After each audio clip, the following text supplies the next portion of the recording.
प्रधानमंत्री फसल बीमा योजना मोदी सरकार की बहुप्रचारित योजना। अब गुजरात में 1 साल के लिए ये योजना सस्पेंड कर दी गई है।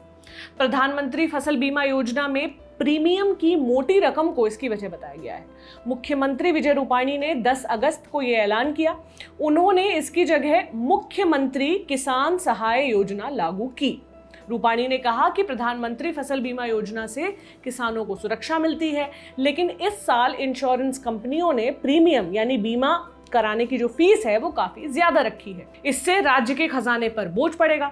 इसलिए इस साल गुजरात में यह योजना लागू नहीं होगी, बल्कि इसकी जगह लागू होगी क्या? मुख्यमंत्री किसान सहाय योजना। तो आज ये जान लेते हैं कि मुख्यमंत्री किसान सहाय योजना क्या है, ये कैसे काम करेगी और प्रधानमंत्री फसल बीमा योजना से कितनी अलग है। ये सब जानेंगे आसान भाषा में मेरे यानी प्रतीक्षा के साथ। पहले बात प्रधानमंत्री फसल बीमा योजना की, यानी वो योजना जो अब से पहले लगी हुई थी। 13 जनवरी 2016 को प्रधानमंत्री मोदी ने ये योजना लॉन्च की थी। फसल बीमा योजना के तहत किसानों को फसल बोने के 10 दिनों के भीतर बीमा कराना होता है। बाढ़, बारिश, ओला या अन्य किसी प्राकृतिक आपदा से यदि फसल को नुकसान पहुंचता है तो किसान को बीमा का लाभ दिया जाता है। किसी भी किसान को खरीफ के लिए कुल बीमा की राशि का 2% प्रीमियम देना होता है। खरीफ में बाजरा, मूंगफली, मूंग जैसी फसलें आती हैं। रबी की फसल के लिए कुल बीमा राशि का 1.5% प्रीमियम देना पड़ता है। रबी में गेहूं, जौ, चना, मेथी, सरसों जैसी फसलें आती हैं। अगर कोई नकदी फसल या बागबानी की फसल है तो इसके लिए किसान को कुल बीमा राशि का 5% प्रीमियम देना पड़ता है। नकदी फसलों में कपास, जूट जैसे नाम शामिल होते हैं। बाकी का पैसा केंद्र और राज्य सरकारें इंश्योरेंस कंपनियों को देती हैं। दोनों का हिस्सा आधा आधा होता है। इसे ऐसे समझिए, राजू एक किसान है। उन्होंने 1 हेक्टेयर में बाजरा बोया। इंश्योरेंस कंपनी ने इसके लिए 10,000 रुपए बीमित राशि तय की। यानी बाजरे की फसल बाढ़, सूखे से खराब हो गई तो राजू को 10,000 रुपए मिलेंगे। इसके लिए राजू के बैंक खाते से 2% प्रीमियम काटा जाएगा, यानी लगभग 200 रुपए का प्रीमियम राजू को देना पड़ेगा। प्रीमियम में बाकी पैसा सरकार देती है। सरकार का हिस्सा बीमा की रकम का लगभग 6% होता है, यानी सरकार राजू के बाजरे के इंश्योरेंस के लिए करीब 600 रुपए देगी। इस तरह कुल प्रीमियम कितना हो जाता है? 800 रुपए। ये बात यहां ध्यान रखें कि प्रीमियम की रकम इंश्योरेंस कंपनियां तय करती हैं। ये फसल, जिले और राज्य के हिसाब से अलग अलग होती है। पहले ये योजना किसानों के लिए अनिवार्य थी, लेकिन फरवरी 2020 में सरकार ने इसे ऐच्छिक कर दिया, यानी किसान के मन को भाए तो वो ले और नहीं भाए तो वो न ले। अब जब स्कीम इतनी बढ़िया लग रही थी तो गुजरात ने इसे सस्पेंड क्यों कर दिया? गुजरात सरकार का कहना है कि इस बार खरीफ की फसल के लिए इंश्योरेंस कंपनियों ने प्रीमियम ज्यादा रखा है। इससे राज्य और केंद्र पर मिलाकर 5700 करोड़ रुपए का बोझ पड़ेगा। आमतौर पर गुजरात खरीफ की फसल के दौरान प्रधानमंत्री फसल बीमा योजना के लिए 1700 से 1800 रुपए प्रीमियम में चुकाता था।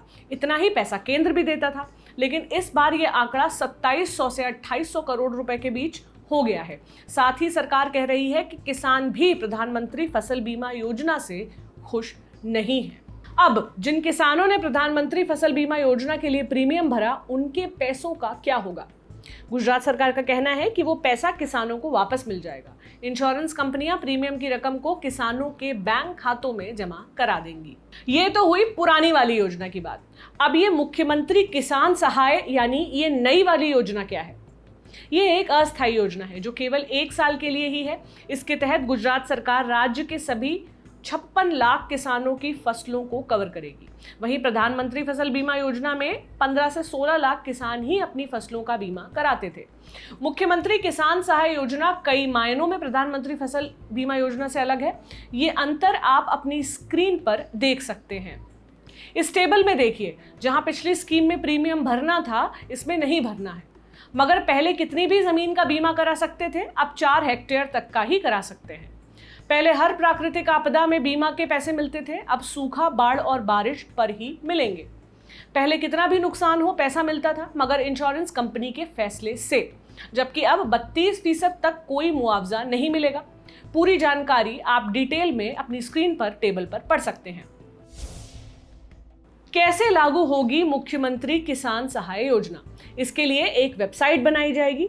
इसमें जमीनों के रिकॉर्ड लिंक किए जाएंगे। किसानों को सबसे पहले ई ग्राम सेंटर पर जाना होगा। वहां पर योजना की वेबसाइट के जरिए किसान ऑनलाइन एप्लीकेशन भरेंगे। इसके बाद जिला कलेक्टर सूखा, बारिश या बेमौसम बारिश से प्रभावित पंचायत और गांवों की लिस्ट तैयार करेगा। फिर यह लिस्ट राजस्व विभाग को भेजी जाएगी। इसके बाद जिला विकास अधिकारी के नेतृत्व में सर्वे टीम बनाई जाएगी। 15 दिन में इन्हें रिपोर्ट देनी होगी। रिपोर्ट के आधार पर नुकसान तय होगा और फिर प्रभावित किसानों के खाते में पैसे जमा किए जाएंगे। अब देखना यह होगा कि यह योजना कैसे फलीभूत होगी, क्योंकि अक्सर सरकारी योजनाएं गाजे बाजे के साथ आती हैं लेकिन फिर विफलता का स्मारक बन जाती हैं। मगर उम्मीद बड़ी चीज है, खासकर एक किसान के जीवन में। ये जानकारी आपके लिए लाए थे शक्ति। मेरा नाम प्रतीक्षा है। शुक्रिया।